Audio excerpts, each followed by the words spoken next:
I'll never forgive The Blade That Never Came to Be because it took away Mahershala Ali from so many movies that could have been. Hey there, Cinephiles. Today I'm reviewing Jurassic World Rebirth. I'm going to be very straight up here, and this is honestly a very, very frustrating movie. This feels like two movies in one. It feels entirely indecisive in when and where it wants to follow certain things, and it's because it tries to do way too many things, and it doesn't give anything the proper time to really shine and grow and feel like it has some real weight to it, that ultimately it just feels so thin. To the one tweet that said this feels like 4 hours long, but before I get into more of my gripes and also the few things that did work for it, this is the revitalization of the Jurassic Park franchise once again, especially under the Jurassic World title. However, this time it does have a much better cast, although it kind of wastes them with potentially each of their worst performances in a blockbuster. I mean, no one is really terrible in this movie. It's more so just everyone being fine to decent. I just really felt like this movie needed someone to stand out, and no one really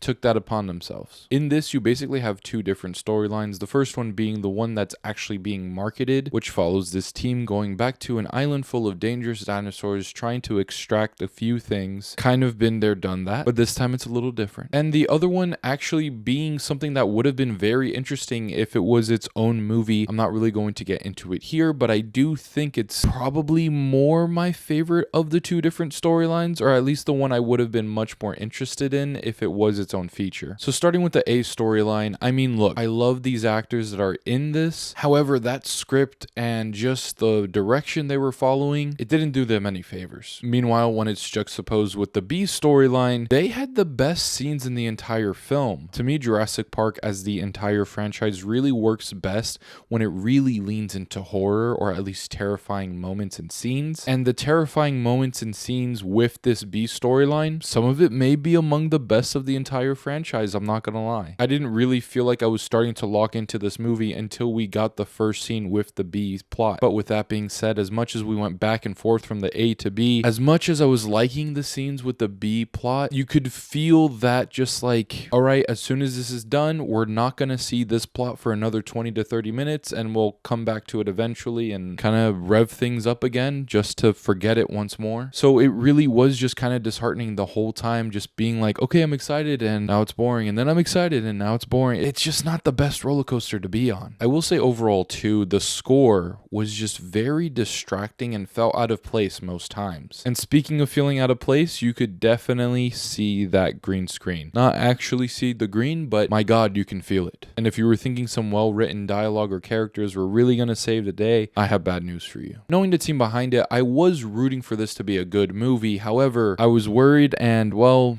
unfortunately, my worries came true. It's not a bad movie overall. There are some very fun moments throughout the entire film, and it being shot on film, I think, adds a nice layer to this. However, as an entire package, I don't know if I'd ever really want to see this again, at least not in theaters. And I thankfully got to see this as a press screening in Dolby, and a lot of the sound is really, really good, especially the guttural kind of growling and screams from the dinosaurs and screeches. I mean, a lot of that's just so fun, but to have that alongside a misused score and just bland to thin characters with fine performances and just not the best storyline in a movie that could have been two different movies, or at least tweaked a lot to make us really care for the overall story, it's just so frustrating, because in here is a truly great blockbuster, but what ends up being is just an okay to forgettable movie. Being completely honest, I'm filming this as soon as I got home from my screening, and a lot of it has already